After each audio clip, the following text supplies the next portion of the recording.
What's going on, everybody? Welcome to my YouTube channel. My name is Kieran and I help people using a spiritual perspective. And today, you definitely have no control over anything, so you may as well just relax.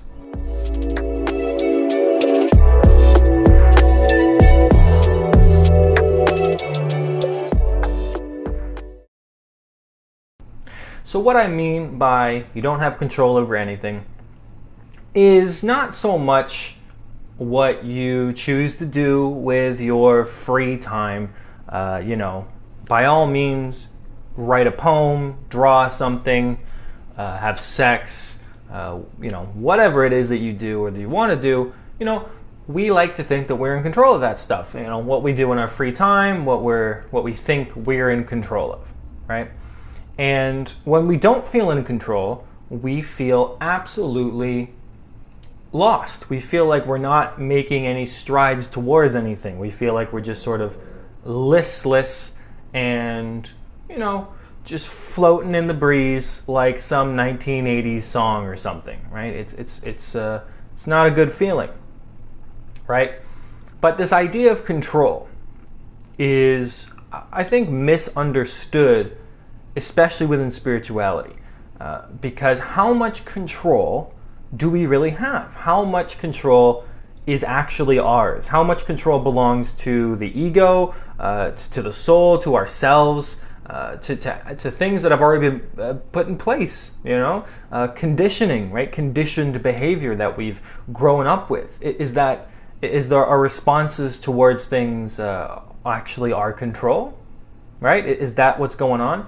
So I'm going to share a couple of stories about control. Okay?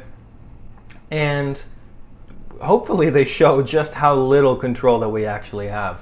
It's almost like we step into situations and then things happen, right?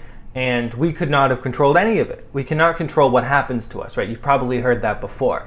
And then the follow-up to that is, well, we can control how we respond to things, right?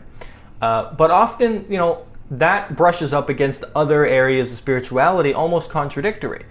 For instance, if we can control our responses to things and then something happens and we do something where we didn't feel like we controlled our response, but then we got an epiphany out of it, or something actually changed in our life, then certainly our reaction was meant to happen, or it had to happen to lead to something else. So maybe our reactions aren't really within our control either.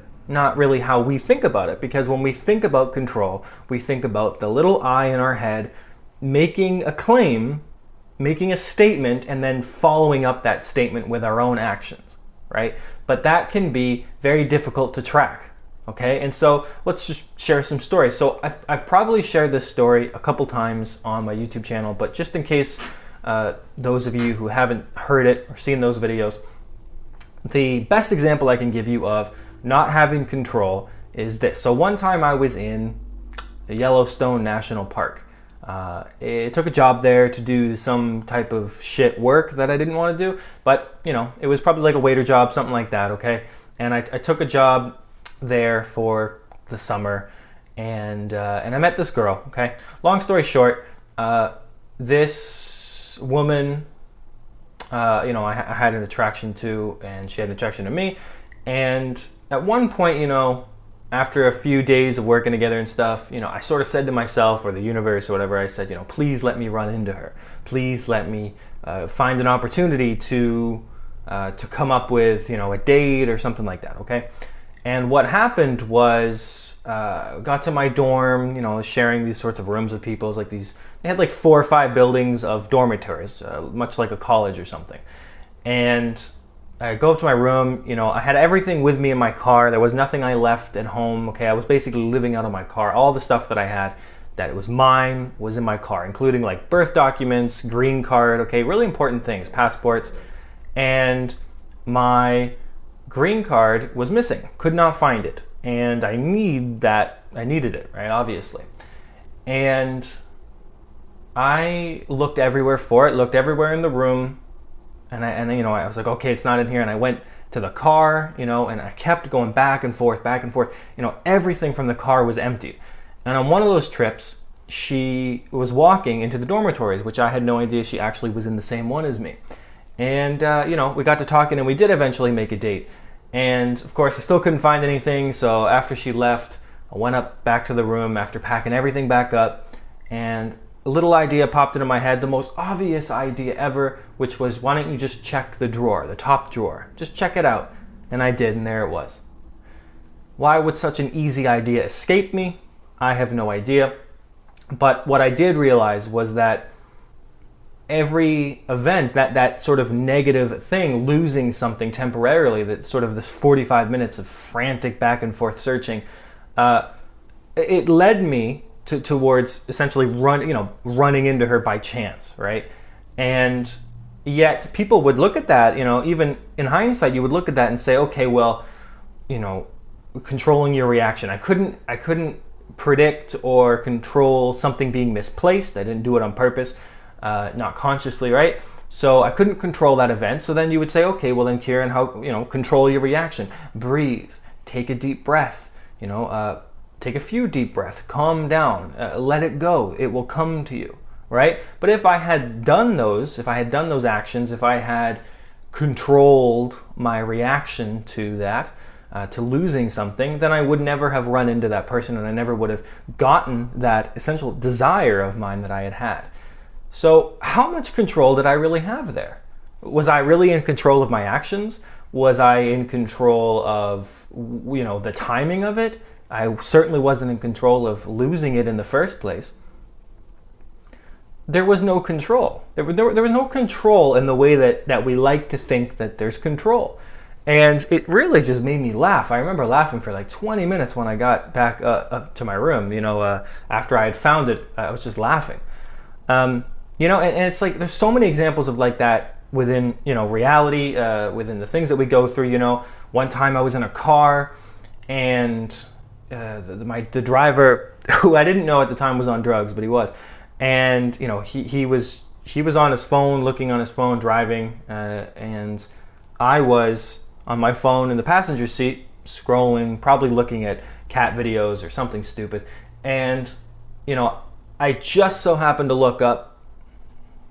Now, I didn't choose to look up. I just so happened to kind of look up from my phone, and there was a bunch of parked cars because there was a red light. And I was like, oh shit, please stop or we're gonna die. And of course he did stop, barely, just made it.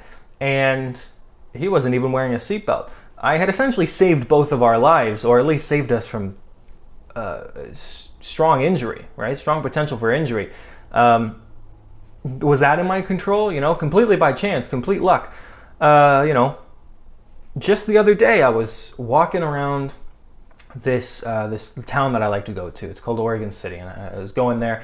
And what happened was it was a very busy kind of day.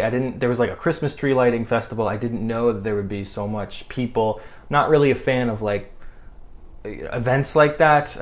Not if I didn't know that it was going to be there. So, I prefer like more quieter stuff. But anyway, everybody was on edge, and there's no one worse than parents and families. It's like there's so much anger and angst when families are walking around. There's so much. You can feel it in the air. It's palpable. And, there was a car, over here and a car right here. And I was going to go in the space between them to walk to the other side of the street. Very busy, lots of cars and stuff like that. It made reasonable sense for me to just cross, okay?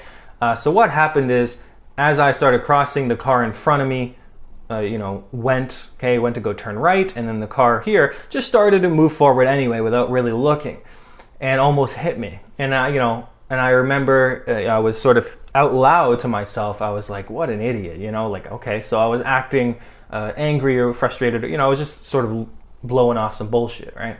And then he opens his window and he's like, something like, "You fucking dumbass," something like that, right? And it pissed me off. So I didn't control my reaction. Pissed me off. And then I said something back to him, right, which was pretty bad, okay? I said something back to him, which was pretty much like which was like a threat. I basically threatened him in a very not spiritual what I said to him, but that's okay. Or let's pretend that it is. And so, and afterwards, he left, nothing happened, obviously. And I just kept walking, and I just started laughing to myself, like, man, like, I wasn't proud of myself for yelling back or threatening, anything like that. Didn't even matter whose fault it was. But it just occurred to me, that I didn't have control over such an event. I couldn't control all what was going to happen, right? And it leads you to making this realization that how much of our day is actually within our control. How much are we planning out? How much can we really see is going to happen? And there's probably so many moments in your life where you're like, wow, I had no control over that. I didn't know what was going to happen, how that was going to work out. And we're just the actors in our lives. In scientific studies and scientific research, there's strong evidence that in studies that have been done in earnest that suggest that what we think of free will is not really that free, that the decisions that we make are actually happening like super fast before we're even consciously aware of them. They would do this study. They would get these people. They would track their brains, track what was going on inside of their brains, and they would tell people, just be in this room and do things. And, for instance, one example is this woman would pick up a pencil. And before she consciously decided within herself, I'm going to pick up this pencil, something super fast, clicked in her brain, before she even had that thought. And, to me, that's wow, that might even be evidence of a soul or something energetically going on within us before our brain makes up the decision. But that's just an idea. I can't prove that either, right? But it brings something to the table, and it says, wow, so maybe even the things that we think are free will choices, just like picking up a pencil or picking up the sage or whatever, that it's actually happening within us before we're consciously aware of it. And that's just wow, that's kind of spooky. How free is our free will? How much are we able to achieve and do? And it's when people don't feel in control of their lives that things start to spiral. But it's also when we try to control everything that our life loses meaning, and it loses passion, and it becomes boring and repetitive and stressful. And so the more that we try to control, it actually leads to spiraling as well. Whereas if we also feel we have no control, we're also spiraling. So it's funny to see the dichotomy and the parallels between both sides of the coin, and when it all has to do with control. And it's I don't think that we really have that much control. I think that we are the actors in our lives. And I think that what we choose to do may feel like it's within our control, but essentially what we're choosing to do is something that we're always going to choose to do anyway. Whether it's picking up this sage as an example for you in the video, or after this video deciding to make another one, or writing a poem, whatever I choose to do with my day, is it really within my control, or am I simply the boat on the water, right? And the water is the life, and all I can really do is control the boat. Is it more like that, or am I the water thinking that I'm the boat? And it's just a current that's pushing forward, right? And our mind likes to come up with stories and narratives to make sure that we feel safe, and that helps us, right? So what do you do when you don't feel that you're in control, but you know that control doesn't necessarily, or might not necessarily be how we've been thinking about it, right? What do you do? Well, what are you supposed to do? Well, again, you're just supposed to be the actor. An actor chooses, let's just say the actor chooses the role, the actor signed up, and what happens is they get to choose how they play that part. You get to choose how you get to play the part of Samantha, Billy, whatever. I get to choose how I get to play the part of Kieran, right? I get to choose that. I get to have different perspectives of things.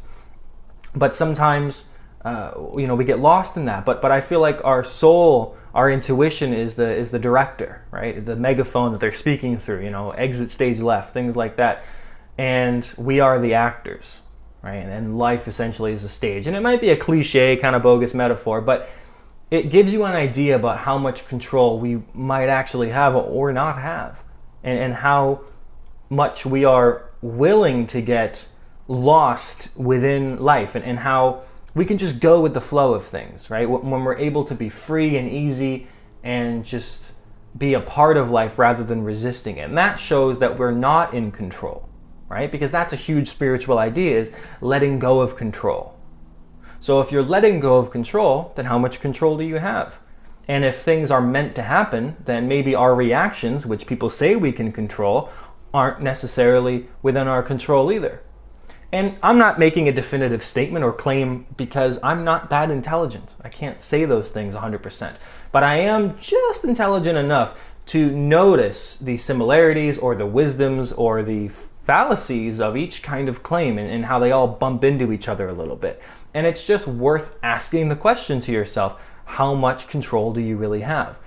And rather than reach a negative conclusion, we might actually feel a little bit more positive, because truly it gets worse and difficult and scary and more confusing, essentially the more that you feel you don't have control over things. But it does seem to reach a point for a lot of people, and myself, that the more that you feel you don't have control, you get to a threshold where it actually doesn't end in a negative perspective, where you're just sort of like, oh God, I don't have control of everything. And it kind of ends up in this more positive open space where you're like, I don't have control. Then I guess whatever's going to happen is going to happen. And like, I can kind of choose how I'm going to go about doing those things, right?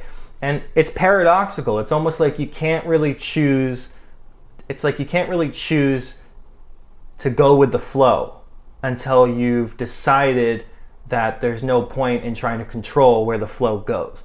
It's like trying to relax. You can't force yourself to relax. You can't force yourself to meditate. You can't force yourself to find an answer while meditating. It's not about trying to get anywhere. It's simply about just being.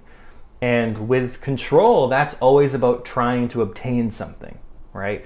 And what are the reasons behind our actions? What's the reason that I make a poem after this? Is it because I want to fill my day up with as much productivity as I think I can, because that will essentially prove that I'm worth being here? Because a lot of people do things like that. Or is it going to come from inspiration? And if it comes from inspiration, and because I really desire to do it, then I'm not in control of that inspiration.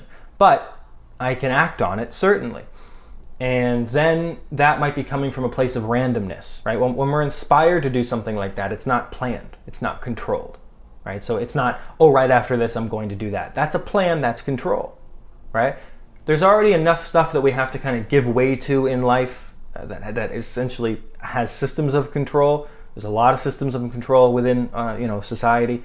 But how much of it really is a byproduct of our mind, and how much of it is just completely just pieces moving on a puzzle board, and we just do not have the awareness to know, right? I mean, we compare ourselves to animals and how intelligent we feel about ourselves compared to them, who seem to, most animals just seem to have basic levels of awareness. But then, you can compare even humans to humans 1,000 years ago and how much they understood. So just imagine that, how much we'll understand in 1,000 years as a species. It's your mind can't even comprehend it. And so it's just, again, it's like, we really don't have that much control. And the beauty of that is, it doesn't matter then. All of the bullshit, like 80% of the bullshit could just, you can toss it out the window. It doesn't matter.